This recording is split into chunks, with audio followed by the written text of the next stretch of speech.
Année 2014, celle du bon qualitatif pour le Mali, un taux de croissance de 5,8% et une inflation de 1% contre 1,7% en 2013. Des chiffres annoncés par le parti au pouvoir, le RPM, qui ouvrait aujourd'hui sa 4e conférence nationale. Des prix décernés aux sportifs et responsables sportifs les plus méritants de 2014. Ils ont été célébrés hier soir au CICB. C'était lors de la nuit du mérite sportif. Le RTM, le 20h, bonsoir, bienvenue. Le gouvernement du Mali à l'œuvre pour l'élaboration de la note conceptuelle devant lui permettre de mobiliser plus de ressources dans la lutte contre les pathologies comme le VIH, le paludisme et la tuberculose. Cet après-midi, plusieurs ministres étaient réunis autour du chef du gouvernement et c'était pour faire le point de la soumission du Mali pour ce nouveau modèle de financement du Fonds mondial. Ousmane Doumbia, secrétaire général du département de la santé et de l'hygiène public, donne des précisions. Il est au micro de Youssouf Diakité.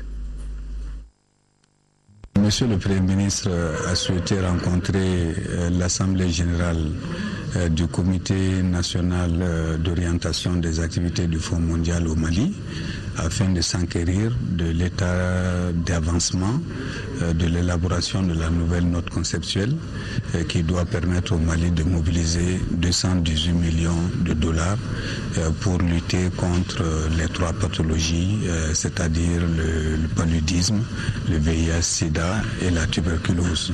Donc, afin de connaître ce que le Mali est en train de faire en la matière, le Premier ministre a organisé une réunion ici à la primature pour que nous fassions déjà le rapport d'activité du CCM Mali, qu'on présente les perspectives pour l'année 2015 et qu'on lui fasse part aussi de l'étape d'élaboration de la nouvelle note conceptuelle.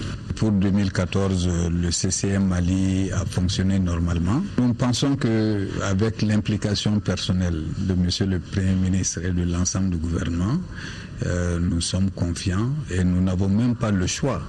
Le Mali doit tout faire pour que notre note conceptuelle que nous allons présenter le 15 avril, que cette note conceptuelle puisse être acceptée. Nous n'avons pas beaucoup d'inquiétudes. Les ressources existent au niveau du pays. Nous avons des compétences qui vont nous permettre d'élaborer une note conceptuelle qui va satisfaire aux exigences du Fonds mondial avec l'engagement des plus hautes autorités. Et nous pensons que nous allons faire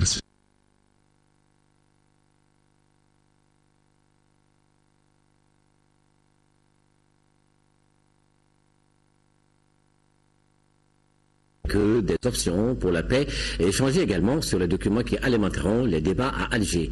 Mamourou Sidibé. La coordination des mouvements et forces patriotiques de résistance, CMFPR2, a fait de ce samedi une journée de restitution et de réflexion sur le processus d'Alger en cours. La paix, ce mot aussi simple à prononcer que difficile à réaliser, reste cependant le but ultime de notre combat. Nous, mouvements et groupes de résistance, membres de la CMFPR2. La rencontre d'aujourd'hui nous permettra de partager avec nos responsables militaires nos options pour la paix. De Morti à Gao, en passant par Tombouctou, la branche armée de ces mouvements a restitué la situation sécuritaire qui, de leur avis, est très rassurante. Nous n'avons pas de revendications territoriales ou territorialistes. Comme tous les Maliens et amis du Mali, nous déplorons la corruption, le népotisme, la gabegie et des politiques de développement injustes et inéquitables. Au président du CMFPR2 de conclure sera un Mali nouveau, un Mali où l'on doit traduire la diversité ethnique et culturelle et édifier une conscience nationale fondée sur une communauté d'intérêt, une solidarité agissante, l'équité et la justice sociale. Sur le plan gouvernance économique et financière, le Mali a enregistré en 2014 un taux de croissance de 5,8% avec une inflation de 1% contre 1,7% en 2013. C'est ce qui ressort de la 4e conférence nationale du Rassemblement pour le Mali, RPM, qui a ouvert ses travaux aujourd'hui au Palais de la Culture de Bamako. Un reportage de Daouda Sidiki Diarra. La 4e conférence nationale du Rassemblement pour le Mali RPM est l'événement politique le plus attendu pour ses militants. Cela après les élections présidentielles et législatives qui ont marqué un retour en force du parti des Tisserands. Le RPM a un avenir certainement brillant, mais cette brillance n'a de sens que pour contribuer le plus efficacement possible au développement de ce pays-là, à l'unité du pays, à la souveraineté et à la laïcité. Et cette conférence, j'en suis sûr, avec cet élan, sera un tremplin effectivement pour le grand congrès attendu sous peu. Pour le RPM, les conférences nationales se succèdent mais ne se ressemblent pas. Les assises de cette 4e conférence nationale ordinaire du Rassemblement pour le Mali, RPM, qui nous réunissent aujourd'hui, tirent leur particularité des constats suivants. D'abord, l'élection du camarade du RPM à la magistrature suprême du pays avec plus de 77% des voix, une première dans l'histoire du Mali démocratique. L'élection d'une majorité parlementaire confortable. L'appartenance du RPM à la convention des partis politiques de la majorité présidentielle CMP, constituée de plus de 65 partis politiques, se reconnaissant dans les valeurs et visions qu'incarne le président Ibrahim Boubacar Keïta et s'engageant résolument à appliquer et à défendre son programme politique. Malgré ce résultat atteint, le chemin à parcourir est plein d'embûches, un défi que le parti se doit de relever. Vous n'êtes pas sans savoir qu'au moment où notre président élu prenait les rênes du pouvoir, notre pays traversait une crise sans précédent de son histoire. Il y avait les séquelles de l'occupation prolongée des régions du Nord. La situation sécuritaire totalement fragilisée. Le ralentissement de l'économie dû aux difficultés d'échange entre les régions du Nord et du Sud, comme l'atteste le taux de croissance de 0,0%. Sur le plan de la gouvernance économique et financière, le président par intérim du parti dira que le taux de croissance enregistré en 2014 est de 5,8% avec une inflation de 1%. Le retour du FMI et de la Banque mondiale atteste de la confiance accordée à notre pays en matière de bonne gestion. L'amorce de l'amélioration des conditions de vie des populations matérialisée par la baisse constante du prix de certains denrées alimentaires de première nécessité. La maîtrise des tensions du front social par la perspective d'augmentation des salaires à compter du 1er janvier 2015. L'effort déployé est immense et louable. Des vastes chantiers au cœur des préoccupations des Maliens sont ouverts dans les domaines de l'éducation, de la santé, de la culture, entre autres. Au cours des travaux, les participants venus des 51 sections du RPM vont procéder au renouvellement des structures du parti. Les représentants des partis et regroupements de partis ainsi que les associations se sont succédés à la tribune pour apporter leur soutien au président de la République et au RPM. Le Front pour le développement du Mali, Nieta Djekoulou, boucle son 2e congrès ordinaire. Des conclusions qui mettent en pole position le vote de la loi sur le statut des partis de l'opposition et la promotion des femmes et des jeunes dans les instants de décision. À l'issue de ce 2e congrès, Ousmane Kamisoko a été élu à la tête d'un bureau exécutif national de 29 membres. Boubacar Sissoko.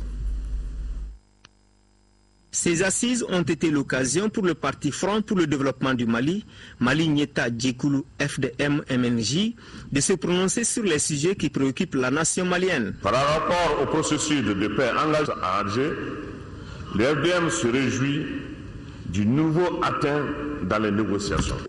Une autre doléance formulée par le parti Front pour le développement du Mali, FDM-MNJ, est le vote de la loi sur le statut de l'opposition par l'Assemblée nationale. Le bureau exécutif national du FDM invite l'Assemblée nationale à voter le projet de loi portant statut de l'opposition qui reconnaît l'opposition parlementaire et extraordinaire pour l'enrichissement des débats politiques dans notre pays. Par ailleurs, le parti prône l'émergence des femmes et des jeunes au Mali.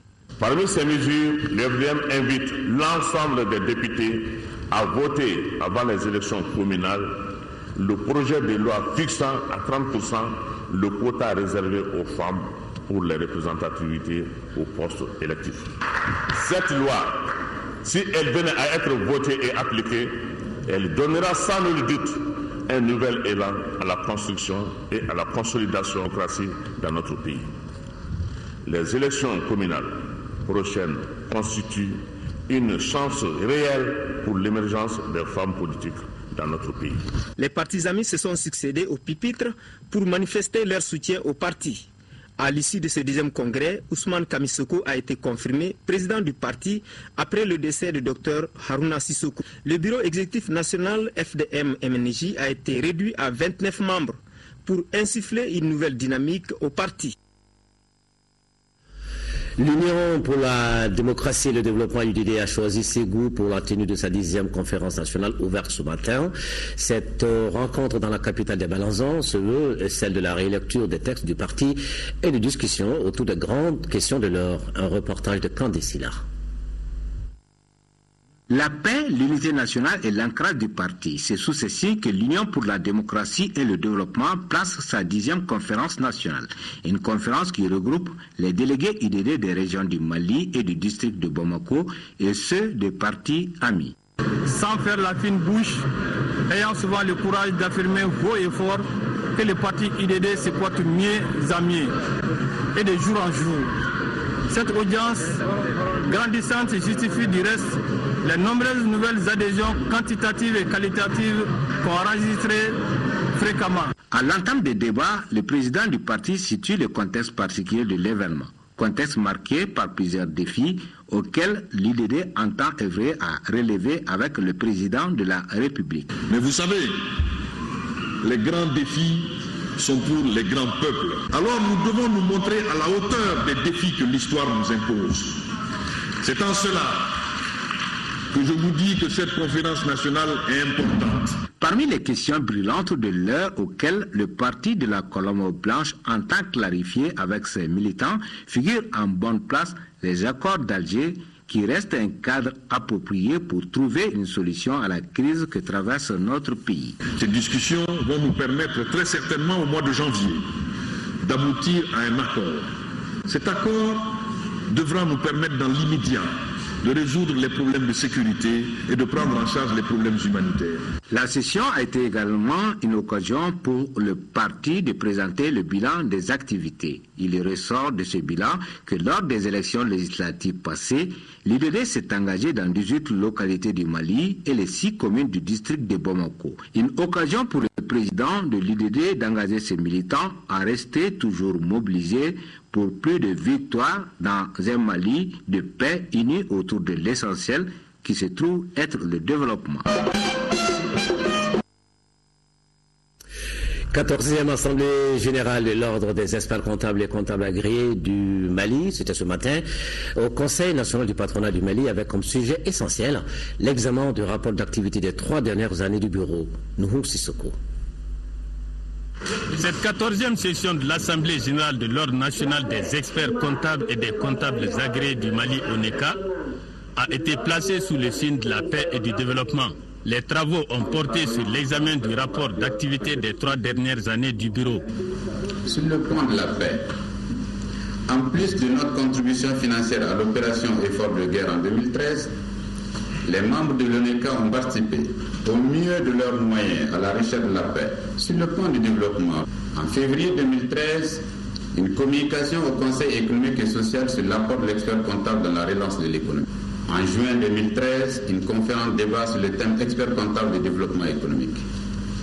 Au niveau sous-régional, le Conseil national a participé en novembre dernier aux assises de la FIDEF sur le thème économie informelle, économie émergente. La profession comptable francophone s'engage. Le partenariat entre le département de l'économie et des finances et l'ordre des experts comptables et des comptables agréés a connu des avancées, selon le représentant du ministre, mais que des défis restent à relever.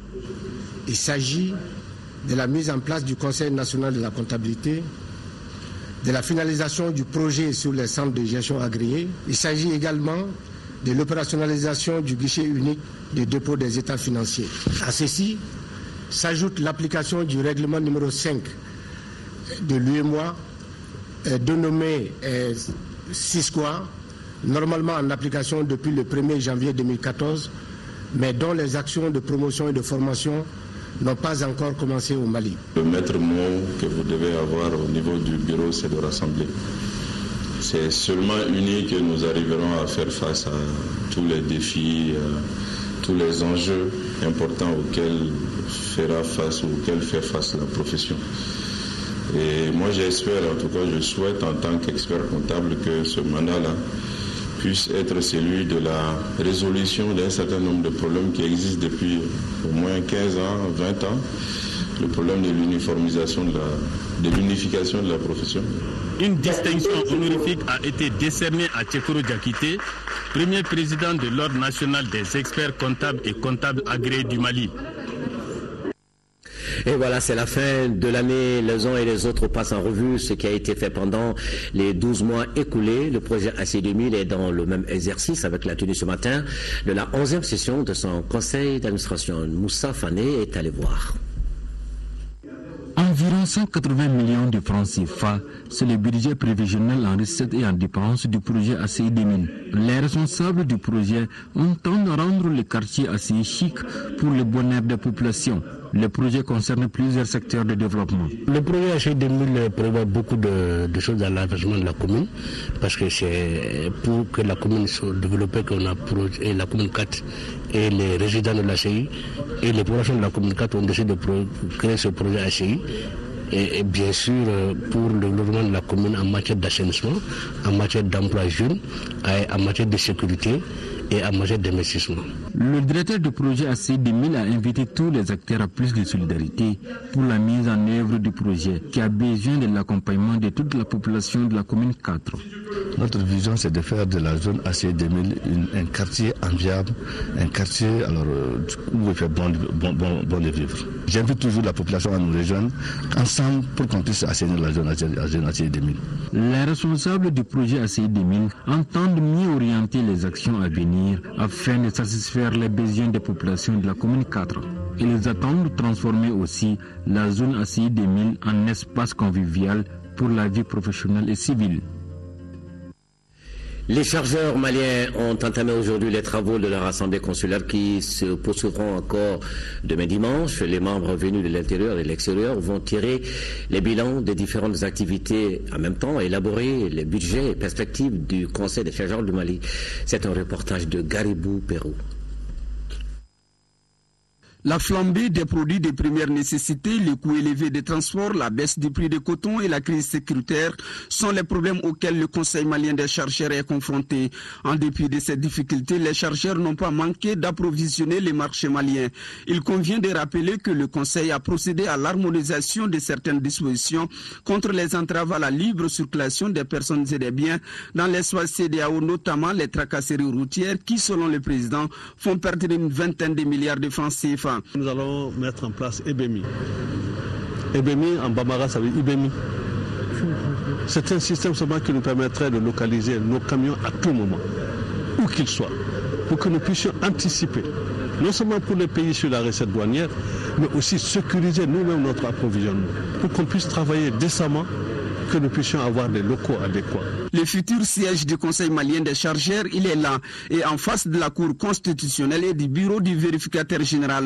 Très intelligent selon l'architecte, le bâtiment sortira des terres d'ici à 2 ans. Vous avez un noyau central ici, et de part et d'autre du noyau central, vous avez les 2 voies d'accès, et ces voies, c'est les voies qui relient les ports du Mali. Vous allez constater avec moi, on aura une installation d'énergie durable, du solaire. En cas d'incendie, il faut qu'on ait suffisamment d'autonomie pour que le bâtiment puisse réagir lui-même. Donc tout ça sera pris en compte. Le Conseil malien des chargeurs est à la croisée des chemins. Chargeurs, importateurs, exportateurs et transitaires doivent être compétents pour aboutir à un environnement national plus professionnel à travers tous les corridors qui lient le Mali aux différents pays. La Banque de développement du Mali, BDMSA, a tenu aujourd'hui la 49e session de son conseil d'administration consacrée au budget d'investissement et d'exploitation de l'exercice 2015 et au niveau d'exécution des objectifs des ressources et emplois de 9 premiers mois de l'année 2014. Elle a aussi informé de l'effectivité des banques de l'Union en Côte d'Ivoire et au Burkina Faso, dont les directeurs généraux et adjoints ont été désignés. Sur Ibrahim Keita était présent pour moi l'actualité. La BDMSA attire les journalistes ce samedi comme l'aimant le faire. Pas étonnant, la liquidité y est d'actualité. La banque maintient son élan malgré les difficultés conjoncturelles et conformément aux prévisions de la 47e session de l'institution à Lomé. L'exercice a été utile et nous a permis de réaliser, au terme de 9 mois d'activité, c'est-à-dire du 1er janvier au 30 septembre 2014, un résultat d'exploitation bénéficiaire de 8 milliards 930 millions de francs CFA contre 8 milliards 298 millions de francs CFA au 30 septembre 2013. Pourtant, rien d'évident pour une année d'exercice de dures épreuves, celle de 2014. Le poids de la douleur qui nous a habités reste très lourd à porter, mais nous avons su nous en accommoder grâce à votre soutien, à vous tous. Le Mali, qui a souffert de la discorde de ses enfants, continue de chercher sa voie dans un environnement hostile, raisonne le banquier. Et comme la BDM, parole de PDG, il reste debout grâce à la détermination de tous. C'est vrai, la reprise souhaitée n'est pas venue. Le niveau de croissance économique programmé aussi. Qu'à cela ne tienne, des pôles d'expérience constitués feront le bonheur de notre pays. Et parmi eux, évidemment, ajoute le président directeur général, parmi eux, la BDMSA.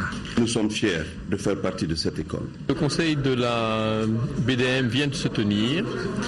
Et les points les plus importants sont la continuité de la très bonne performance de la BDM en termes à la fois de rentabilité et en termes d'activité.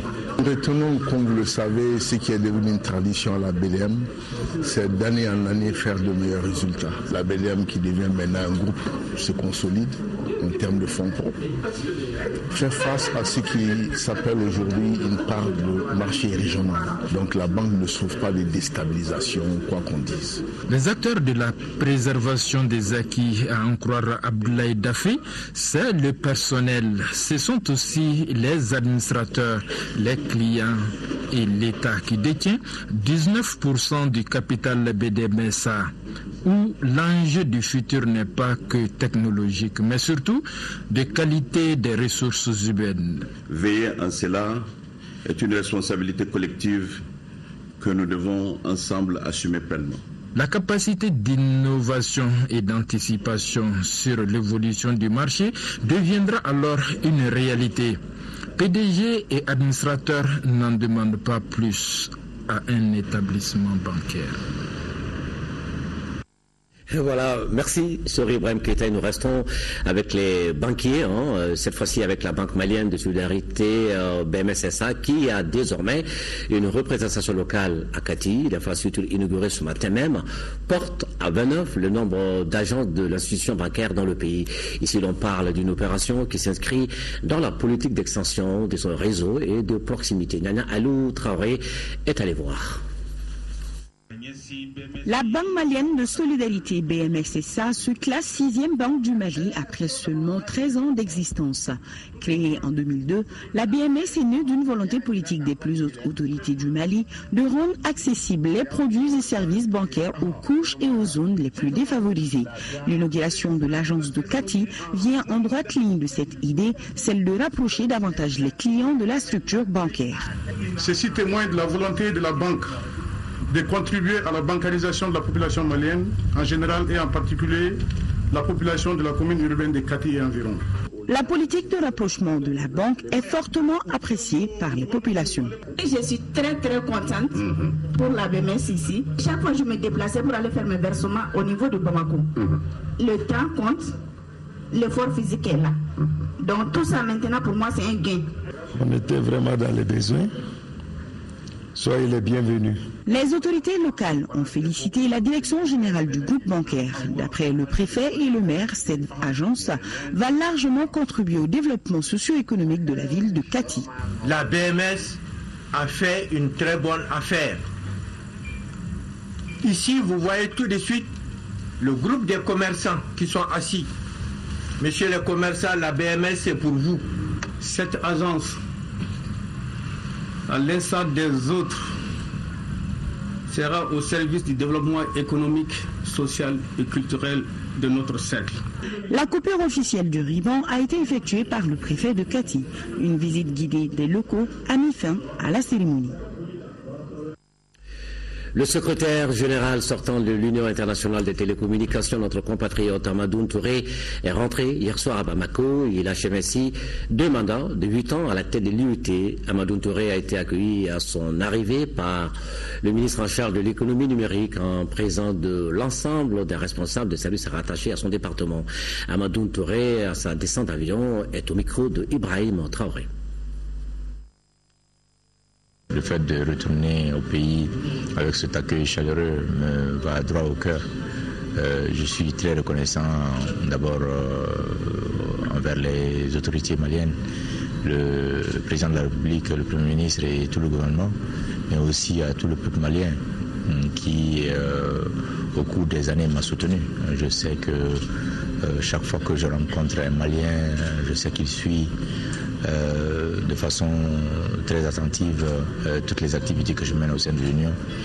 Et les 8 années passées à l'UIT, à Genève, à la tête de l'Union, m'ont donné beaucoup de satisfaction. Il a fallu réorganiser cette organisation, la faire connaître un peu plus et mettre un accent particulier sur le travail technique qui se fait au sein de l'Union, changer les méthodes de gestion et aussi essayer de donner une plus grande visibilité à l'Union. Parce que quand vous travaillez avec des ingénieurs, la technologie en elle-même n'est pas une fin en soi. Il faudrait placer l'homme au centre.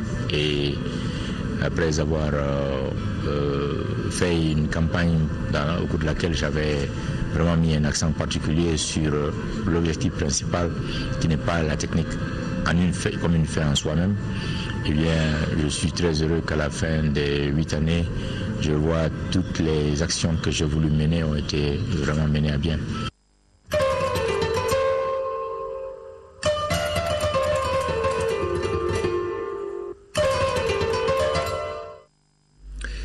Et nous sommes déjà dans la page Ebola, mais nous vous informons quand même que le 9 janvier prochain, une soirée de reconnaissance des autorités du pays sera organisée en l'honneur de notre compatriote Amadou Touré qui regagne le bercail. Cela dit, situation maintenant de la lutte contre la maladie à virus Ebola au Mali à la date du samedi 27 décembre 2014, à la date d'aujourd'hui donc, la situation de la lutte contre la maladie à virus Ebola au Mali se présente comme suit. Depuis le 16 décembre 2014, il n'existe plus aucun cas de maladie à virus Ebola au Mali. En effet, sur 7 cas confirmés, 5 ont entraîné des décès et 2 ont été guéris. Cela dit, la maladie à virus Ebola reste une menace pour le Mali tant qu'elle n'aura pas été vaincue dans les pays de la sous-région où elle a été déclarée. C'est pourquoi le gouvernement appelle l'ensemble des populations sur tout le territoire à maintenir la vigilance en observant les règles de prévention. Les festivités de fin d'année ne doivent aucunement faire oublier les mesures d'hygiène et de précautions nécessaires à la prévention de la maladie. Il est toujours conseillé de se laver les mains au savon avec de l'eau propre et d'éviter les accolades et se serrer les mains autant que faire se peut. Le gouvernement invite la population à continuer d'utiliser les numéros verts pour déclarer tout cas suspect ou demander des informations. Ces numéros, les voici: 80 00 89 89, 80 00 88 88, 80 00 77 77. L'ambassade de Chine au Mali, qui injecte plus de 15 millions de francs CFA dans la lutte contre la maladie à virus Ebola, le chèque a été remis à la Croix-Rouge malienne. C'était cet après-midi au siège de l'organisation Agali Aguissa. Reportage. À travers cette remise de chèques, l'ambassade de la République populaire de Chine au Mali mesure à hauteur de souhait les actions de la Croix-Rouge malienne dans la lutte contre la maladie à virus Ebola. Depuis l'éclatement de l'épidémie à virus Ebola au Mali, elle s'engage au premier front dans la lutte contre ce fléau, comme un complément nécessaire aux efforts gouvernementaux. Et c'est pourquoi la Croix-Rouge chinoise décide de fournir une aide à hauteur de 15 600 000 francs CFA à la Croix-Rouge malienne. Ce montant devra permettre à la Croix-Rouge malienne de mieux accomplir sa mission. Une mission qui d'ailleurs renforce les actions du gouvernement dans la lutte contre la maladie à virus Ebola à travers la sensibilisation et la mobilisation sociale, la mise à disposition des kits hygiéniques. L'État malien dans ce cadre-là. Ce geste vient une fois de plus renforcer les relations entre les deux pays. Cela ne peut que renforcer la chaîne de solidarité qui a de tout temps existé entre ces deux pays et qui continue vraiment à se fortifier au fil du temps. Aujourd'hui, le Mali n'enregistre aucun cas confirmé ou suspect de virus Ebola grâce à l'engagement des acteurs impliqués dans la lutte. Un engagement salué par l'ambassadeur de la Chine qui a retiré l'accompagnement de son pays. Lancement du projet d'appui à la vigilance communautaire face à la maladie à virus Ebola dans le cercle de Kita. L'initiative est de l'ONG Stop Sahel en partenariat avec Oxfam Allemagne et BMZ. Le projet couvre les communes frontalières avec la République de Guinée-Conakry et celle de la commune urbaine de Kita, la correspondance de Djiglia Mohamed Fabrice. Contribuer à l'amélioration de la vigilance communautaire dans le cercle de Kita face à l'épidémie d'Ebola, c'est l'objectif que s'est fixé l'ONG Stop Sahel par le financement de ce projet de lutte contre la maladie pour les 7 communes frontalières avec la Guinée, dont la commune urbaine de Kita. La remise de kits de protection aux écoles B, C et G a émaillé la cérémonie de lancement de ce projet d'une valeur de plus de 45 millions de francs CFA pour une durée de 6 mois. Si les enfants ne changent pas de comportement et que tout naturellement, avant de rentrer en classe, ils passent d'abord laver leurs mains. Malgré les dispositions prises par les plus hautes autorités à titre préventif, le Mali a enregistré son premier cas dans la ville de Caille en octobre 2014. Ainsi, depuis ce premier cas officiellement déclaré, les autorités ont déclenché une véritable offensive contre la fièvre Ebola. Depuis, une vaste campagne d'information et de sensibilisation essentielle pour toute activité de prévention épidémiologique est en cours pour informer les communautés sur la maladie. Les principales activités de ce projet sont l'information et la sensibilisation sur la maladie. Ces manifestations sont modes de transmission et mesures d'hygiène pour mieux la prévenir dans ces dites localités. Les activités de prévention de la maladie dans les 168 écoles de la zone du projet.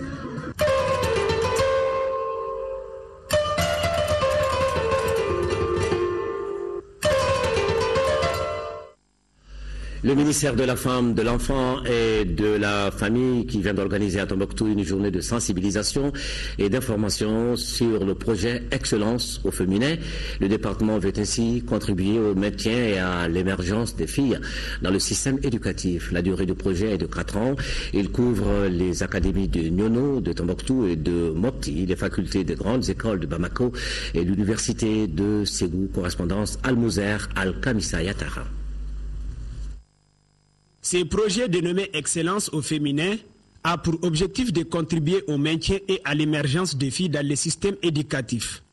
Il vise également d'accroître la contribution des femmes au développement économique et social du pays. Le projet Excellence au féminin est une initiative en matière d'éducation des filles afin d'encourager les filles à progresser dans le système éducatif.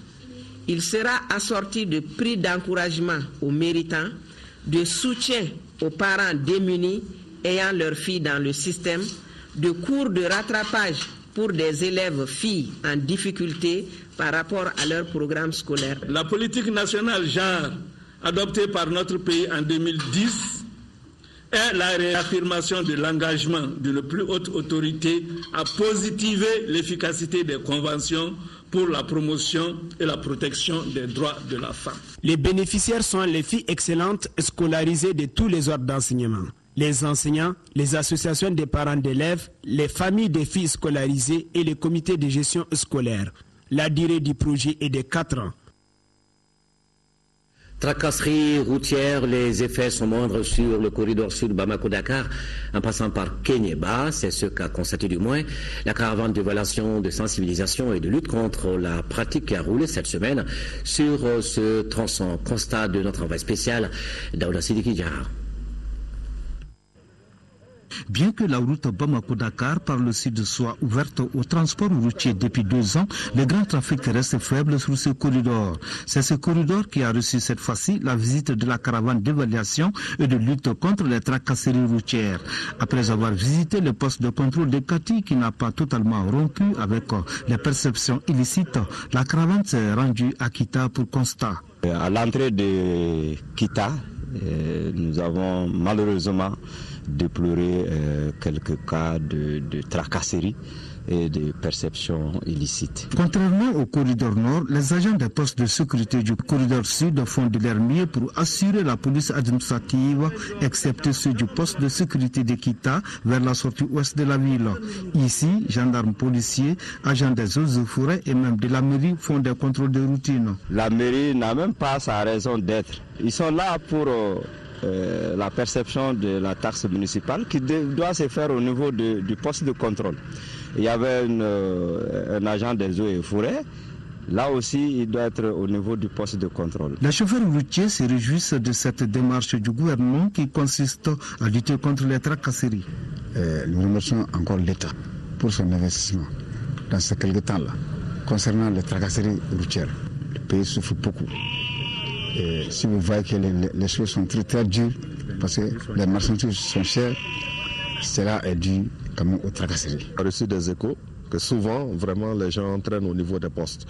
Mais au cours de la caravane, vraiment, nous n'avons rien constaté. Nous allons prendre des dispositions davantage, sensibiliser nos agents, sensibiliser les usagers. Parce que ce qu'il faut comprendre, c'est que le poste de péage, c'est un lieu pour percevoir la redevance péage qui est une contrepartie de l'utilisation de la route que l'usager fait. En début de nuit, la délégation est arrivée à la frontière à Maïnamine pour s'entretenir avec les agents de ce poste.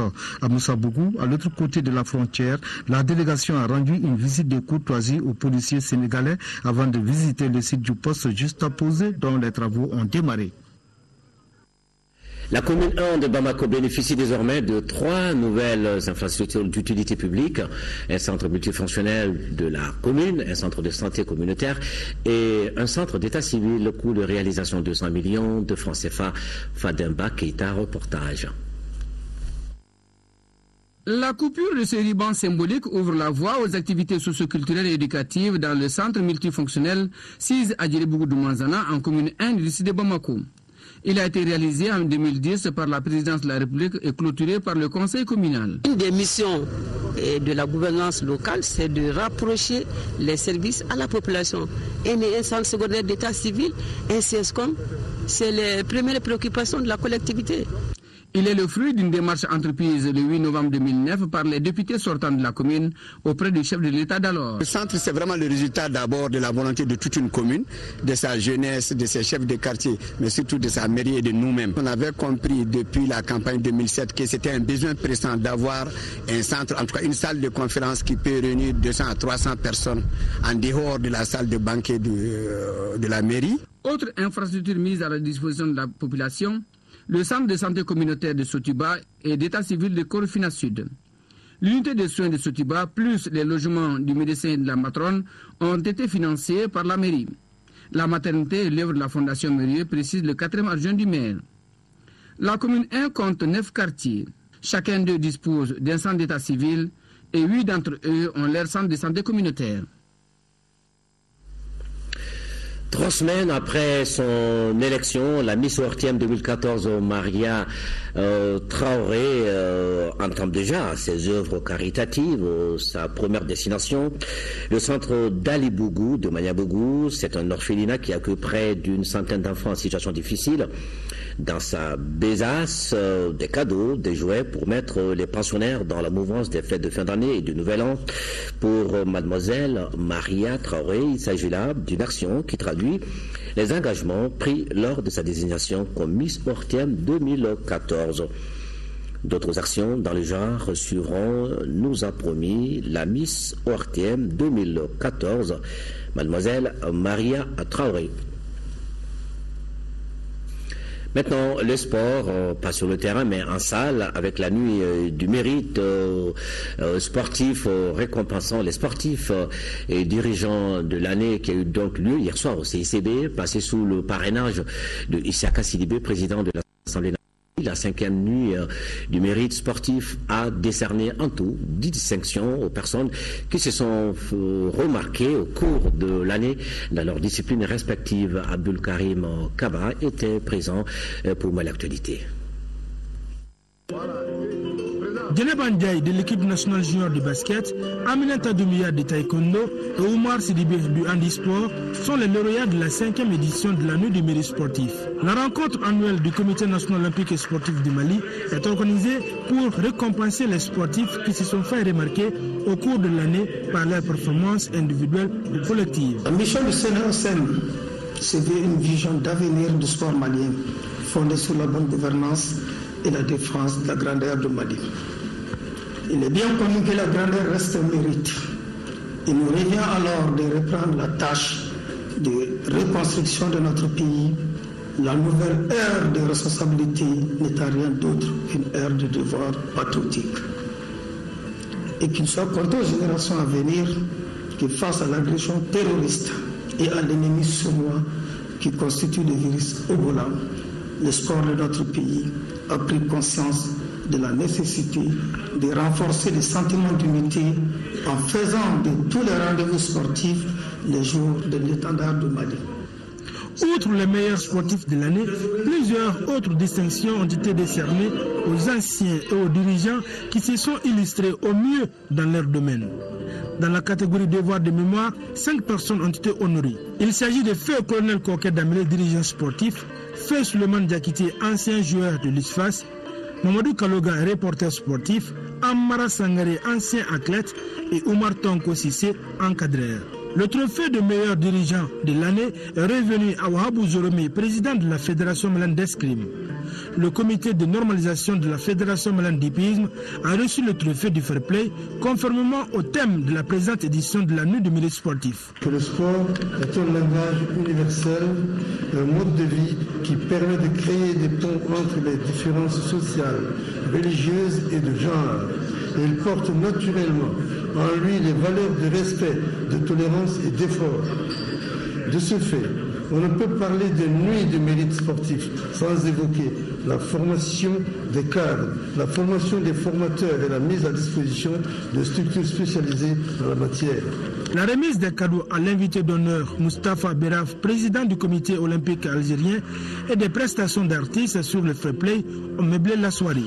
Cette manifestation a également contribué au renforcement de la solidarité, de la cohésion sociale, du souvenir et de l'émergence des valeurs sportives. Félicitations donc à tous les récipiendaires. Maintenant, on va aller sur le terrain football, mais c'est avec des footballeurs du dimanche, avec ce match de gala entre les membres du gouvernement et les acteurs de la lutte contre le VIH-Sida. C'était pour marquer la 4e semaine du mois de lutte contre le VIH-Sida. La rencontre jouée au stade Mamadou Konaté a été remportée par le gouvernement, 3-1, dont 2 buts du Premier ministre, Moussa Mara. L'équipe de l'Orthiem était également de la fête. Elle a fait match nul, un but partout avec la cellule sectorielle de lutte contre le VIH-Sida du ministère de la Santé et de l'Hygiène publique. Le point avec Al-Jumatina. Comme le sport, c'est pas une science exacte, on va voir sur le terrain ce qui va se passer. À travers ces propos, le gouvernement a lancé les 2 de cette rencontre de gala contre les acteurs de lutte contre le VIH-Sida. C'est là à l'occasion de la 4e semaine du mois de la lutte contre le VIH-Sida, dont le parrain est le médiateur de la République, Baba Akib Aïdra.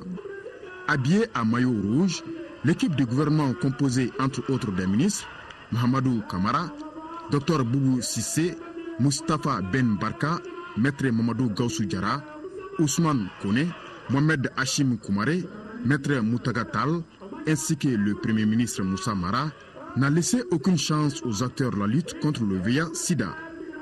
Mieux organisé et efficace, le gouvernement va ouvrir le score par Dr Boubou Sissé. Juste après, c'est au tour du Premier ministre de marquer de son empreinte ces matchs de gala, en inscrivant 2 buts de belle facture. Le gouvernement remporte ainsi haut la main la partie 3-1. Au-delà du score, la rencontre est symbolique en ce mois de lutte contre le VIH-Sida. C'est une manifestation de la solidarité nationale, solidarité envers toutes les personnes qui vivent avec le VIH-Sida, solidarité avec les acteurs qui sont engagés pour mener la lutte contre le sida et aussi en même temps solidarité envers le secrétariat exécutif du Haut Conseil et qui est dédié entièrement à cette lutte-là. Le gouvernement a souscrit à l'exercice comme c'était le cas l'année dernière et nous avons gagné en plus. Donc ce qui montre que le gouvernement est un gouvernement d'athlètes, de personnes en bonne santé et qui sont en plus prêtes à se prêter à ce jeu-là, qui est vraiment un jeu productif. Au-delà du résultat, nous partons satisfaits de la qualité de l'exercice. Le gouvernement de Moussa Mara démontre à travers cette rencontre de gala qu'il a du jus et de l'énergie pour jouer au football. Auparavant, la formation de l'Office de radiodiffusion-télévision du Mali, ORTM, en vert, était face à la cellule sectorielle de lutte contre le VIH-Sida du ministère de la Santé et de l'Hygiène publique. La formation de l'ORTM sous l'impulsion de Bouba Maïga domine le jeu et manque de réalisme. C'est ainsi qu'au sortir de la mi-temps, les agents de la santé vont ouvrir le score suite à une bourde de Toumani Diabaté, le portier des circonstances de l'ORTM. Finalement, les nôtres parviendront à égaliser. Score final, 1 but partout. Voilà, un gouvernement qui gagne, c'est bien. L'ORTM non plus ne perd pas du tout. Et nous allons continuer avec le foot, cette fois-ci avec les vrais footballeurs en championnat national de Ligue 1 pour la suite de la 4e journée jouée hier au stade Modibo Keïta. Les 11 créateurs de Niarina ont battu le CS de Dougou Olonfila par le score de 1-0. Auparavant, le Nianan de Koulikoro avait dominé la Somme de Mitira 2-1. Les comptes rendus de ces deux rencontres, c'est avec Mamoutou Dandé. Le Nianan de Koulikoro enregistre sa deuxième victoire face à la Somme 2-1. Après une première mi-temps sans but, les acteurs reviennent en seconde période avec plus d'ardeur et plus de conviction. 2 fois de suite, l'AS Nianan fait trembler les filets. D'abord à la 58e minute sur une balle déviée, Yaya Samake ouvre le score. Ensuite, une frappe bien enveloppée, Boubacar Diarra inscrit le deuxième but à la 64e minute. Cette rencontre de la 4e journée se complique pour la Somme. Elle s'est ressaisie en réduisant le score à la 68e minute par Samadia Djibou. Le Nianan de Koulikoro compte désormais 6 points avant la prochaine journée et la Somme reste à 4 points. Juste après cette rencontre, les 11 créateurs de Niarila enregistraient leur première victoire devant les CS du Golonvila 1-0. Les protégés de Djibril Dramé ont pris l'avantage dès la 21e minute par Bourama Sidibé qui marque contre son ancien club, le CSD. Malgré plusieurs tentatives entreprises, le CS du Golonvila ne parvient pas à rétablir la parité. Il faut reconnaître que cette équipe n'était pas totalement en jambes. Et deuxièmement, il faut reconnaître aussi l'adversaire qui était en face était vraiment une très bonne équipe. En premier mi-temps, vraiment, on a joué statique. Sur ce qu'il y avait, ça n'a pas marché. Les deuxièmes 45 minutes, on pouvait même gagner. Lors de la prochaine journée, le CSD se déplacera à Mopti pour affronter l'AS Sabana et le CSK se mesurera aux 11 créateurs de Niarela. Et sportivement, nous bouclons cette édition qui s'achève. Nous vous remercions de l'avoir suivi. Nous rendez-vous avec l'info demain, retrouvez dans Actu Hebdo, canal 12h, 13h. Le ministre de l'économie et des finances, Madame Boiré Félicie Soko, le sujet portera sur le budget d'État 2015. Le professeur Bani Touré, directeur de l'IUDT, sera là aussi pour échanger sur le l'apport de l'université dans l'ancrage de la bonne gouvernance dans notre pays. Et puis, Adama Diama Keita, recteur de l'Université des sciences techniques et des technologies de Bamako. Il viendra nous parler du nécessaire partenariat entre l'espace universitaire et le secteur minier et industriel, de comment asseoir une meilleure éducation, formation, emploi. Actu Hebdo 12-13, c'est juste avant l'édition de 13h qui vous sera présentée par Kadidiatou Kone. Merci, excellent week-end.